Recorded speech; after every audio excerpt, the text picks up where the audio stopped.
Bonjour, bonjour, bonjour. Que le Seigneur vous bénisse dans le souverain nom de Jésus-Christ de Nazareth. Et oui, je bénis le Seigneur pour l'opportunité qu'il nous donne une fois de plus d'être parmi les vivants ces jours. Nous célébrons sa grandeur et sa majesté dans le puissant nom de Jésus-Christ de Nazareth. Oui. J'ai un tout petit message à partager avec vous. Un tout petit message d'exhortation, d'édification en ces moments de crise mondiale. C'est ce que vous avez le plus besoin. Que le Seigneur Jésus-Christ vous bénisse. Oui. La Bible dit dans Jean chapitre 1, le verset 12, « À tous ceux qui l'ont reçu, à ceux qui ont cru en son nom, il les a donné le pouvoir de devenir enfants de Dieu. » À tous ceux qui l'ont reçu, là on parle de Jésus-Christ de Nazareth. À tous ceux qui ont reçu Jésus-Christ de Nazareth, à tous ceux qui ont cru en son nom, lui, Jésus-Christ, a donné le pouvoir à ces personnes de devenir enfants de Dieu. Je vais partager un message avec vous qui est intitulé «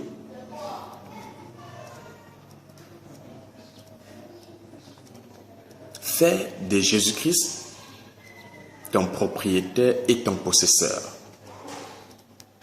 Fais de Jésus-Christ ton propriétaire et ton possesseur.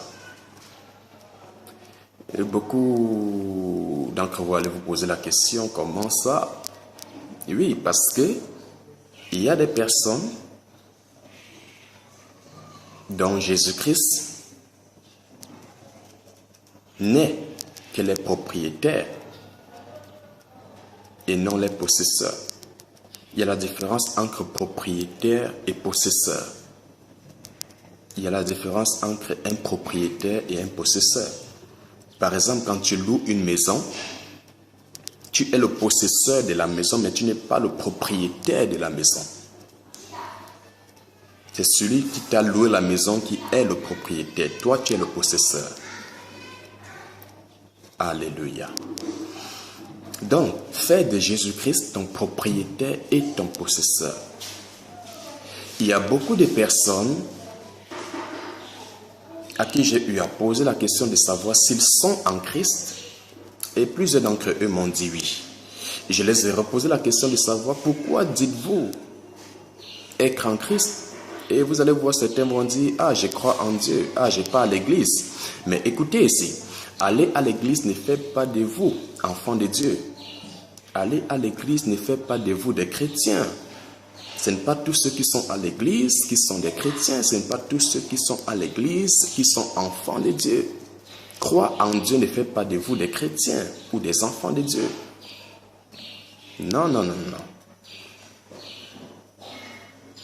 On n'est pas enfant de Dieu. On devient enfant de Dieu. On devient enfant de Dieu. On ne naît pas. C'est-à-dire, étant dans le sein de ta mère, tu n'étais pas enfant de Dieu. Je sais que ce que je dis vous choque un peu. Étant dans le sein de ta mère, tu n'étais pas enfant de Dieu, mais tu étais créature de Dieu. Tu étais prédestiné à être enfant de Dieu, mais tu ne l'étais pas encore. Et oui, parce que pour être enfant de Dieu, il y a un processus à suivre. Et le processus, c'est d'accepter Jésus-Christ comme ton Seigneur, comme ton Sauveur, comme ton Maître. C'est de renoncer à toi-même, porter ta croix et de lui suivre. C'est ça, être un enfant de Dieu. en ce moment, tu n'es plus seulement créature, mais tu es enfant de Dieu parce que le fait que tu as confessé Jésus-Christ, tu as accepté Jésus-Christ, tu es en train de lui suivre. Jésus-Christ fait de toi un enfant de Dieu parce que c'est Jésus-Christ qui nous donne d'être des enfants de Dieu. Jean chapitre 1, 12, il dit à tous ceux qui l'ont reçu et à ceux qui ont cru en son nom, il les a donné le pouvoir. Donc être enfant de Dieu, c'est un pouvoir que Christ nous donne. Ce qui veut dire que si tu n'as pas Christ, tu n'es pas enfant de Dieu. Tu es créature de Dieu. Amen. Oui. Vous voyez, par exemple, les hommes de Dieu, pasteurs, apôtres, prophètes, évangéliques, bishops. Dieu a dit à Jérémie, avant que tu ne sois dans le sein de ta mère, je te connaissais et j'avais déjà fait de toi prophète des nations. Voilà. Vous voyez, ceci est différent d'être enfant de Dieu. Donc, on est. Donc, étant dans le sein de ta mère, tu peux être prophète. Étant dans le sein de ta mère, tu peux être apôtre. Étant dans le sein de ta mère, tu peux être pasteur, bishop. Et quand tu viens en être, personne, ni toi-même ne peut savoir que tu es pasteur, que tu es prophète, que tu es apôtre, que tu es évangélique. Dieu seul le sait, mais il a un temps pour révéler cela, pour faire connaître cela à ta propre personne et aux personnes qui sont autour de toi et au monde. Mais là, tu es déjà homme de Dieu, tu es déjà pasteur. Tu l'as même été depuis le sein de ta mère. Mais ceci est différent d'être enfant de Dieu. Être enfant de Dieu, c'est notre processus. Tu ne peux pas confesser Jésus-Christ dans le sein de ta mère. Tu ne peux pas accepter Jésus-Christ dans le sein de ta mère. Ce n'est pas le fait que ta mère a accepté Jésus-Christ que automatiquement, toi qui es dans son sein, tu as accepté. Non. C'est quand tu nais, tu grandis, on te prêche Jésus-Christ, ou alors Jésus-Christ lui-même te prêche lui-même son évangile, que tu viens à croire, à accepter, à le suivre. Donc, si où vous êtes, vous n'êtes pas encore enfant de Dieu, le Seigneur vous appelle à devenir ses enfants. Il ne veut pas seulement être votre propriétaire, il veut être aussi votre possesseur. Il veut vous posséder. La Bible dit que notre corps est le temple du Saint-Esprit. Il veut aussi vous posséder. Il ne veut pas seulement être le propriétaire de la personne que vous êtes. Pourquoi Jésus-Christ est votre propriétaire? Le diable ne peut jamais être votre propriétaire. Même si tu es un sataniste, peu importe, le diable ne serait jamais votre propriétaire. Il ne serait que votre possesseur. Parce qu'il y a une seule personne qui vous a créé. Ce n'est pas le diable qui vous a créé. Ce n'est pas Lucifer, ni ses démons, ni ses sorciers, ni ses sorcières qui vous ont créé. C'est Dieu. Alors il demeure votre propriétaire. Même si vous êtes sorcier, il le demeure. Mais la différence, c'est qu'il n'est pas votre possesseur. C'est Lucifer qui vous possède en ce moment. Que le Seigneur vous bénisse. Alors partout où vous êtes, si tu n'es pas encore enfant de Dieu, la Bible dit, il y a un seul chemin. Jésus-Christ est le chemin. Il est la vérité. Il est la vie. L'une ne peut aller au Père que par lui, Jésus-Christ. Jésus-Christ est le chemin, la vérité et la vie. Et nul, je dis bien, nul ne peut aller au Père sans passer par Jésus-Christ. La Bible dit aussi qu'il y a un seul Dieu et un seul médiateur entre Dieu et les hommes, qui est Jésus-Christ, qui s'est fait chair, qui est mort sur la croix, qui est ressuscité le 3e jour pour nous libérer de la mort éternelle et pour nous réconcilier avec Dieu, le Père.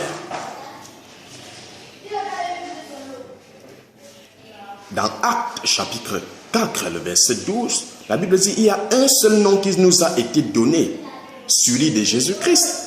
par laquelle nous sommes sauvés.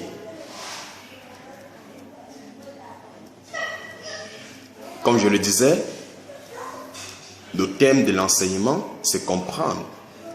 C'est faire de Jésus-Christ ton propriétaire et ton possesseur. Pardon. Faire de Jésus-Christ ton propriétaire et ton possesseur. Et le verset biblique, c'est Jean, chapitre 1, le verset 12, qui est: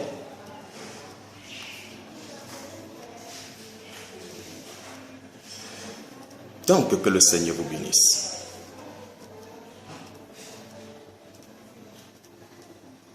Que le Seigneur vous bénisse.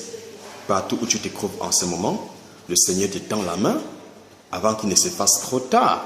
Parce qu'il se fera tard un jour ou l'autre. Ça peut même être aujourd'hui. Qu'est-ce que tu en sais? Jésus-Christ te tend la main. Je dis bien en ce moment de crise mondiale. Personne ne sait quand est-ce l'autre meurt. Les gens sont en train de mourir. Les gens tombent comme des graines d'arachide. J'avais eu à parler de ceci dans l'une de mes vidéos, que cette année serait beaucoup secouée. Il est temps pour toi de courir à Jésus-Christ, de faire de Jésus-Christ ton propriétaire et ton possesseur. Et si ce message a été gravé dans ton esprit, je prie que le Saint-Esprit te donne de l'observer, de le pratiquer. Il dit que celui qui veut venir après moi renonce à lui-même. Si tu ne renonces pas, ça serait difficile que tu suives Jésus-Christ. Ça serait même difficile que tu l'appartiennes. Tu dois renoncer à toi-même. Renoncer veut dire renoncer premièrement à ta propre personne. Donc si Jésus-Christ te dit monte, tu montes. S'il te dit descends, tu descends. S'il te dit va à gauche, tu vas à gauche. À droite, tu vas à droite. C'est ça qui veut dire renoncer. Quand tu renonces à toi-même, tu n'es plus maître de ta personne. C'est Jésus-Christ qui est ton maître. C'est lui qui te dit quoi faire et comment faire. Et toi, tu obéis. Tu n'es même plus serviteur, tu es esclave de Jésus-Christ. Renonce à toi-même, porte ta croix et suis Jésus-Christ. Renonce. Renoncer, ça veut dire être prêt à renoncer à son père, à sa mère, à ses frères, à ses soeurs, pour Jésus-Christ, s'il le faut. Moi, je l'ai fait, ok? Je l'ai fait. Je parle en tant que preuve vivante. C'est ça, le thème renoncer. Porter ta croix et le suivre, ça veut dire, peu importe les peines, le manquement, la maladie. C'est ça la croix. C'est ça la croix. Les persécutions, c'est ça la croix. Les moqueries, c'est ça la croix. Le rejet, c'est ça la croix. Le chômage, c'est ça la croix. Le célibat, c'est ça la croix. Et suivre Jésus-Christ. Donc, ceci est le court message que je tenais à partager avec vous. Que le Seigneur vous bénisse pendant que vous écoutez ceci et qu'il grave cette parole dans votre cœur, dans votre esprit, qui est votre cœur en d'autres termes. Beaucoup confondent le cœur avec le morceau de chair qui bat là. Ton cœur n'est pas le morceau de chair qui bat là. Non, le morceau de chair qui bat, c'est ton rythme cardiaque. Ton cœur, en d'autres termes, ça s'appelle l'esprit. Donc, ce qui fait coupe là, c'est ton rythme cardiaque. Et c'est ton cœur qui fait battre ou encore qui fait vibrer ton rythme cardiaque. Ton cœur, en d'autres termes, c'est ton esprit. Donc, le Saint-Esprit grave ceci dans votre esprit, cette parole, et qui vous donne de l'observer dans le nom surnaturel du Seigneur et Maître Jésus-Christ de Nazareth. Amen. Thank you, Lord. Soyez bénis dans le puissant nom de Jésus-Christ. Amen.